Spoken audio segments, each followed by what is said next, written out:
हर हर महादेव, श्री शिवाय नमस्तुभ्यम। शिव भक्तों, कैसे हो आप सब? आशा करती हूँ आप सभी स्वस्थ होंगे, मस्त होंगे। तो आज मैं आपके लिए लेकर के आई हूँ ऋषि पंचमी की व्रत कथा। जी हाँ दोस्तों, आज आपके लिए ऋषि पंचमी की व्रत कथा लेकर के आई हूँ, जिसको सुनने मात्र से ही आपके सभी पाप नष्ट हो जाएंगे। तो जैसे कि हमसे महामारी के समय पर हमसे कुछ गलतियां हो जाती हैं, जैसे कि हम गलती से मंदिर में चले जाते हैं या हम पूजा का कोई सामान छू लेते हैं, तो इन सब चीज़ों का हमें दोष ना लगे, कोई पाप ना लगे, इसलिए ये व्रत किया जाता है। तो आप सभी को मैं बता दूं कि आज के दिन भगवान जी की पूजा ना हो करके सप्त ऋषियों की पूजा होती है। जी हाँ दोस्तों, आज हम सभी मिलकर सप्त ऋषियों की पूजा करते हैं और बड़े ही प्रेम भाव से इस कथा का आनंद लेते हैं, कथा को सुनते हैं। तो आप भी इस वीडियो में बने रहिए और इस कथा को जरूर सुनिए। तो चलिए हम कथा को शुरू करते हैं। ऋषि पंचमी व्रत कथा। एक बार धर्मराज युधिष्ठिर ने भगवान श्री कृष्ण से कहा, हे जनार्दन, कृपया कर आज आप मुझे उस व्रत को विधि सहित बतलाइए जिसके करने से नारी जाति अनेकों पापों से मुक्त होकर अनेकों यज्ञों का पुण्य फल प्राप्त कर अंत में भगवान विष्णु आदि देवताओं के लोक में निवास करती है। मुझे इस कथा के विषय विस्तार से समझाइए। तब भगवान श्री कृष्ण बोले, हे धर्मराज, भाद्रपद शुक्ल पक्ष की पंचमी को सप्त ऋषियों को ऋषि व्रत कहते हैं। इस व्रत के करने से स्त्री रजस्वला से मुक्त होती है, अर्थात रजस्वला स्त्री से जाने अनजाने में अनेकों त्रुटियां हो जाती हैं। उस कारण नारी को जीवन में अनेक कष्ट सहने पड़ते हैं। उन कष्टों के निवारणार्थ यह ऋषि व्रत किया जाता है। यह अत्यंत पावन व्रत है। इसको अत्यंत पवित्रता के साथ करना चाहिए। इस व्रत के करने में किसी भी प्रकार की त्रुटि नहीं होनी चाहिए, क्योंकि जब देवराज इंद्र ने वृत्तासुर राक्षस को मारा था तब उन्हें ब्रह्म हत्या का पाप लगा था। उस समय ब्रह्म हत्या के 4 भाग करवे, एक भाग स्त्री के रज में, दूसरा नदी के फेन में, तीसरा पर्वतों में, चौथा भाग अग्नि की प्रथम ज्वाला में विभक्त किया था। इससे हर वर्ण जाति की नारी को रजस्वला होने पर पहले दिन चांडालिनी, दूसरे दिन ब्रह्मघातिनी तथा तीसरे दिन धोबिन के समान अपवित्र होती है। इससे उन दिनों में किसी भी वस्तु को छूना मना है। छूने से वह वस्तु अपवित्र होकर दूषित हो जाती है। इस ऋषि पंचमी व्रत के करने से वह दोष मुक्त होकर नारी मोक्ष को प्राप्त होती है तथा पवित्र हो जाती है। हे राजन, विदर्भ देश में एक सैनजित नाम का अत्यंत प्रतापी यशस्वी तथा न्यायप्रिय राजा था।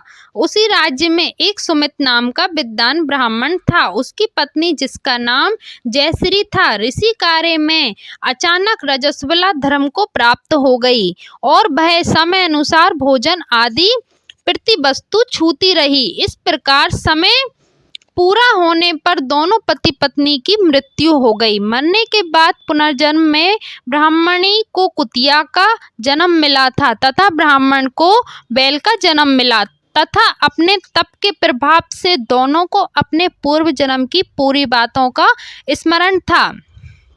वह दोनों अपने ही पुत्र के घर पर पले ब रहे।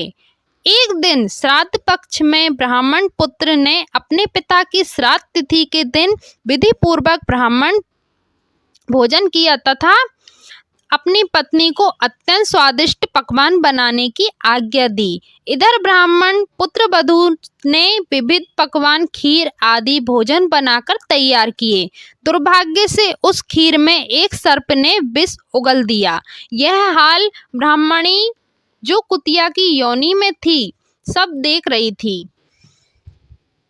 उसने सोचा कि यदि ब्राह्मण यह भोजन करेंगे तो वह मर जाएंगे। इससे मेरे पुत्र को ब्रह्म हत्याओं का भारी पाप लगेगा। इस प्रकार से सोचकर अपनी पुत्र वधू की दृष्टि बचाकर उस कुतिया ने खीर को झूठा कर दिया। तब बहू ने उस कुतिया को किवाड़ में बंद कर इतना मारा कि उसकी कमर तोड़ दी तथा खीर फेंककर दोबारा खीर बना ली। फिर श्राद्ध कर ब्राह्मणों को भोजन कराया। रात को कुतिया ने अपने पूर्व पति बैल को जाकर जो भी दिन में उस पर बीती थी वह बता दी। वह अपना संपूर्ण समाचार सुनाकर कहने लगी, स्वामी, हमारा इस योनि से कैसे छुटकारा होगा? हमको किस अकर्म के कारण वह सभी दुख भोगने पड़ रहे हैं? ब्राह्मण पुत्र वहीं पर छुपा सुन रहा था। उन दोनों को उसके वहां होने का कुछ भी भान नहीं था। तब वह बैल बोला, हे प्रिय, तुम्हारे ही दूषित कर्म एवं पापों को भोगने हेतु आज मुझे बैल होना पड़ा है। यह कहकर उसने अपने पूर्व जन्म की वह संपूर्ण कथा बताई, जब वह रजस्वला के समय भोजन आदि सभी सामान छूती रहती थी। उसी पाप के कारण तुमको कुतिया तथा मुझको बैल की योनि प्राप्त हुई है, जिस पर अभी भी तुम्हारे स्वभाव में कोई भी परिवर्तन नहीं है। क्योंकि तुम्हारी कुतिया की योनि है, फिर भी कुत्ते का स्वभाव भी वैसा ही होता है। उसी स्वभाव के कारण ही तुम्हारे ऊपर इन सब बातों को कोई असर नहीं है। देखो, यह पूरा परिवार हमारा पिछले जन्म का ही परिवार है। यह मेरा पुत्र है जिसने आज मुझे पूरे दिन मुंह बांधकर हल में चलाया है। घर पर इसकी पत्नी ने मेरे नाम का ही श्राद्ध किया है और मेरे ही नाम से ब्राह्मण भोजन कराया है, जबकि प्रातः से मैं निरंतर हल में चल रहा हूँ। अभी तक मुझे खाने को चारे का एक तिनका भी नहीं दिया है।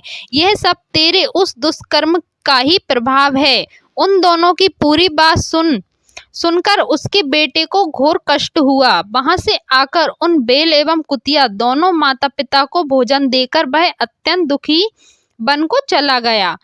वह तलाश करते हुए वहां एक ऋषि के आश्रम पर पहुंचा। वहां उसने कुछ समय बिताया। एक दिन शुभअवसर जानकर ऋषियों से पूछा, हे दयालु, मेरे माता पिता कुतिया तथा बैल की योनि भोग रहे हैं। वह इस योनि से किस प्रकार मुक्त हो सकेंगे? कृपया कर मुझे कोई उपाय बतावें, जिससे कि मेरे माता पिता को इस पाप से मोक्ष मिले। तब ऋषि बोले, पुत्र, तुमको यह कैसे ज्ञात हुआ? तब उस ब्राह्मण पुत्र ने ऋषि को वह सारी कथा जो बैल रूप में अपने पिता के द्वारा सुनी थी बताई। यह भी बताया कि इस योनि को भोगने में मेरी माताजी अधिक दोषी हैं। उन्हीं के पिछले आपराधिक दुष्कर्म के कारण पिताजी भी बैल योनि भोगनी पड़ रही है। तब वह दोनों ही मेरे घर पर हैं। हे ऋषिवर, कृपया कर कोई ऐसा उपाय बताइए जिससे मेरे माता पिता की यह योनि छूट जाए तथा उनके संपूर्ण दोष नष्ट हों। ऋषि बोले, पुत्र, तुम धन्य हो। इस संसार में ऐसे पुत्र कम ही पाए जाते हैं जो अपने माता पिता के सुख चैन के विषय में सोचें। उन्हें तो अपनी तथा अपनी पत्नी व संतान की चिंता रहती है। तुमने अपने माता पिता की मृतात्मा की मुक्ति हेतु सोचकर हमको आह्लादित किया। हे पुत्र, सुनो, पूर्व जन्म में तुम्हारे माता पिता ऋषि मुनियों की निरंतर सेवा में रहा करते थे। तुम्हारी माता जब रजोधर्म से भी तब वह ऋषि सेवा कार्य करती रहीं। उस समय उसके द्वारा छू जाने वाली हर वस्तु दूषित हो गई। इस प्रकार ऋषियों पर भी प्रभाव पड़ा। तब उनको ऋषियों ने गुप्त रूप से श्राप दिया। उसी से तुम्हारा पिता बैल तथा माता ने कुतिया का जन्म पाया है। अब इसके मोक्षार्थ तुम घर में जाकर भाद्रपद शुक्ल पक्ष की पंचमी को ऋषि व्रत करो तथा दोनों ही पति पत्नी उस व्रत का फल माता पिता के हित में संकल्प कर दो। तब वे इस पशु योनि से मुक्त हो जाएंगे तथा स्वर्ग में वास करेंगे। तब इस व्रत तथा पुण्य कार्य से तुम्हारे माता पिता के आशीर्वाद से तुम भी कृत होंगे।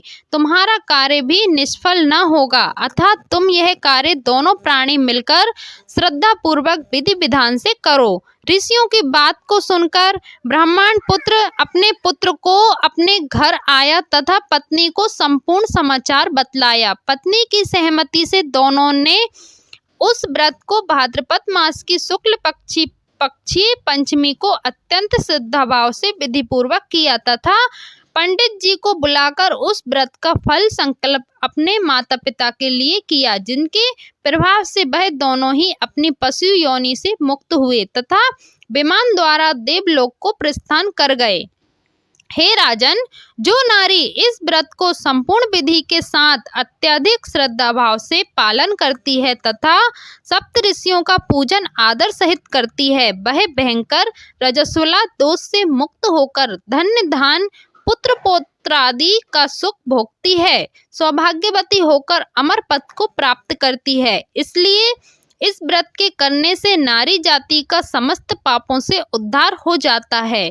यह विशेष कर नारी के उपयोग का ही व्रत है। पितृ आत्मा तुष्टि हेतु दंपति भी कर सकते हैं। जो फल अनेकों तीर्थों के करने से प्राप्त होता है, वही फल एक बार इस व्रत के करने से प्राप्त होता है। हे युधिष्ठिर, इस व्रत का फल महान फल प्राप्त होता है। तो शिव भक्तों, आशा करती हूँ आप सभी को ऋषि पंचमी व्रत कथा अच्छे से समझ आ गई होगी। तो कमेंट में हर हर महादेव जरूर लिखें। श्री शिवाय नमस्तुभ्यम शिव भक्तों, मिलते हैं फिर अगली वीडियो में।